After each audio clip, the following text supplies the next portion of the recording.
Hey you guys, this is James here at Unique Perspectives. Blessings to you guys. I do want to encourage you to like and subscribe. And I just want to really get right into the topic at hand. And I just want to talk about the concept of identifying red flags, and I think it's a very relevant topic for all of us. And obviously, there's so much to unpack with this kind of topic. So I kind of just want to share just a few thoughts, and maybe in a future video, I'll get more in detail with certain concepts. But I recently had this idea in my mind because recently, the 4th of July just passed, and I was actually spending time with some friends and even meeting some new friends, and we had some great discussions. And during one of the times that we were conversing, just talking about relationships, we all pretty much, put all the difficulties that we're having in a romantic sense in our lives on the table so everyone else can assess and give their feedback and offer their thoughts. And everyone was very transparent, so it was a really great discussion. And the other three people, basically shared that they had difficulties with basically offering themselves to people that, quite frankly, don't always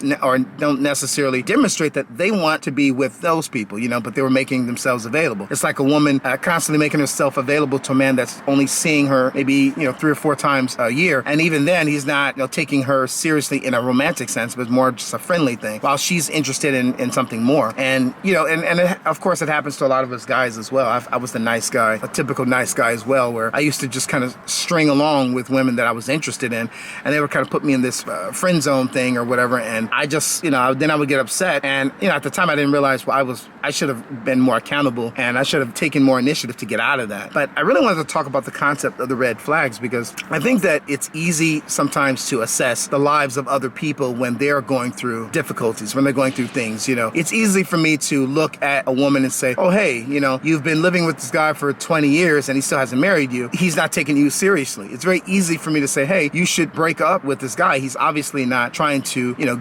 take you to that level in which, he's trying to consider marriage. I mean, if a man is interested in you, he's going to pursue you and he's going to marry you, and as a man, I know that. However, I think that sometimes there are some things that even I'm arguing all of us, we can't see very clearly when it comes to romantic relationships, or even people that are supposed to be our friends, friendships, people we associate with, when they aren't healthy for us. And I think sometimes we have very hard things that have to happen to us for us to wake up. But other times we will just be in a state of denial, and we will not identify these things as a problem until someone else that we love and we care for, or maybe even multiple people. And what I love about the Bible is constantly emphasizing, especially in the book of Proverbs, how helpful it is to have counselors, to have a multitude of counselors, to have different perspectives. Because what happens is sometimes we can kind of launch ourselves into a delusion where we don't see issues that maybe a person should not even be entertaining and dealing with, And there are a lot of hurt and broken people that, their natural state is to dwell and be in this muck, this misery. And so the only other thing they know how to do is actually pass that on, and everything that they're doing, it's spilling over into the lives of the people around them, us, and sometimes I think it's difficult to realize, like, hey, this person is still dealing with cocaine, even though they say that they're a Christian, or they say that they have a new life, or they say that they're not going to do that again, but they're continuously doing this over and over again. And again, I think it's sometimes difficult for us to pull away from these people and identify the red flags and realize, well, hey, maybe the next step needs to be me moving away from this person and transitioning away from them, because they're just constantly re-entering our lives and just bringing more misery, bringing more drama,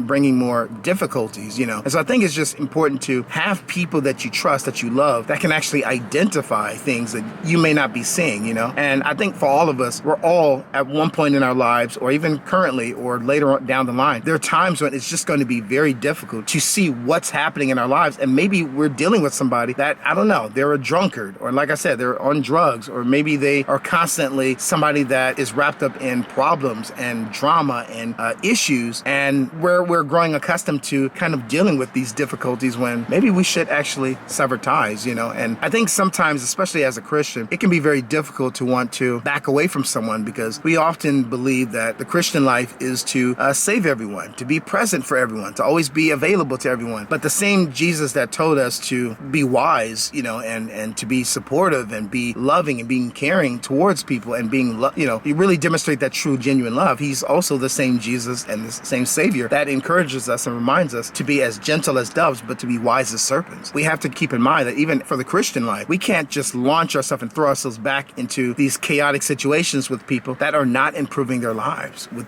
it comes to certain areas. One of the verses that I I committed to memory is Proverbs 26:11. And it says, just as a dog returns to its vomit, a fool returns to their folly. It's a great standard for recognizing that there are going to be people, let's say Christians, that will battle with issues, and you're going to see improvements and you're going to see drawbacks, but you're going to see some type of overall improvement. You're going to see them getting stronger in an area. But then you have people that they're not getting stronger and they're not battling something. They're just always getting and deliberately jumping right into these problems. They're not battling with being a drunkard and alcohol. They're not battling with being promiscuous. They're not battling with adopting toxic, destructive philosophies. They're willfully jumping into it. In fact, some will even make provisions for it. They're prepared for it. They'll deliberately put themselves in those situations. And I think it's just important to recognize that, first off, sometimes it's really important to ask other people that you care about their opinions about stuff. And I do it all the time. I did it yesterday with one of my buddies, one of my close friends. And I asked him his opinion about something while I was on Instagram, and he gave me a straight answer. And I suspected that how I should respond with a certain thing, but I feel like he helped me recognize that I was right. And so it just helps to reaffirm, okay, through somebody else's lens, it can help you sometimes see things that maybe you're not sure of. But it's the same thing with the red flags. Sometimes you actually need help recognizing these things. But I also think it's important to keep in mind that we can't save everyone.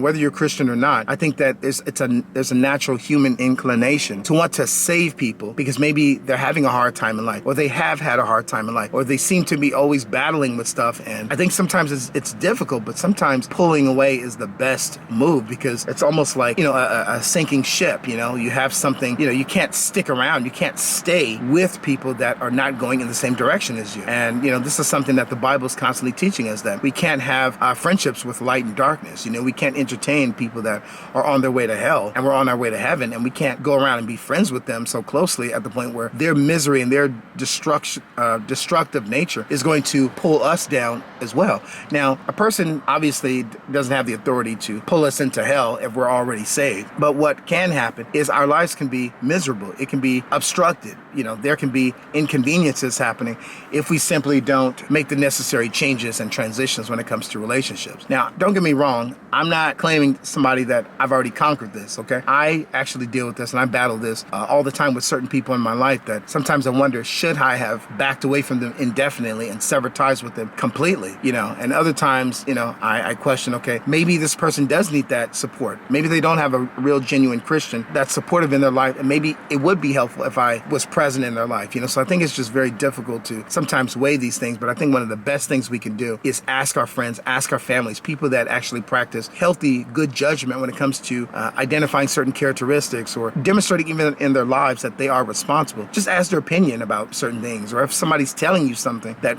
you listen to them because maybe they can see things that you aren't able to see. But identifying red flags is one thing, but actually being prepared to take the steps to sever ties or whatever the situation looks like, I think that's another battle in itself. But I think it's important just to at least be aware. Believe me, I love the idea of being with a woman that has had a difficult childhood, and I would be the savior to come in and shower her with love, shower her with a consistent protection. And I would love to show her the security and things like that. But not every woman is going to permit that. Some ladies are just not going to get over the challenges that they have faced in a previous relationship or their childhood, or even issues that they may have developed in their adulthood themselves, from making poor decisions. And I just think it's important to keep that in mind, that there are going to be times when we're going to have to sever ties with people. There are appropriate times when you can't save them, and God hasn't demonstrated that He's stepping in to intervene and assist them. And we're going to have to make the decision to back off, and it's going to be very appropriate. It's going to be needed, and it's not always going to be easy. But there are some people that I have backed away from, and I realized that my life actually excelled socially, economically, and even just spiritually, because I wasn't around them anymore. And again, as a Christian, my first inclination is I want to help people. I want to save them, but only God can save. Only God has that authority. And I think it's important just for us to keep that in mind as we move forward. So please, I urge you guys out there, be mindful of the red flags that you see. If a person is deliberately jumping into dealing with hard drugs, or it's alcoholism, or it's all these destructive traits, and they're twisting your words every time you're trying to say something genuine, and they're just twisting things, after a while, you're going to have to say, hey, it's time to back off. it's time to back off. And it's not your responsibility to save someone. And it even applies to parents as well. There is a time when we have to step away from our children because, you know, they are adults and they have to make their own decisions. And we don't have the authority to make them do something that, you know, maybe we know that they should do, but they're not interested in making the right decisions, you know. So I just wanted to talk about that. This is not necessarily a very happy topic for me. I don't like it because it's a hard topic to deal with sometimes, but I just wanted to talk about this. God bless you guys. Take care. Please reach out to me if you want. Check me out at Thugs for Hire on Instagram. I'm on Facebook as well. I have some information in my description or my account, you know, if you guys want to ever just touch bases, but I'm always open to reaching out, talking to new people and things like that. So blessings to you guys, and please like and subscribe, okay? All right, bye. Take care.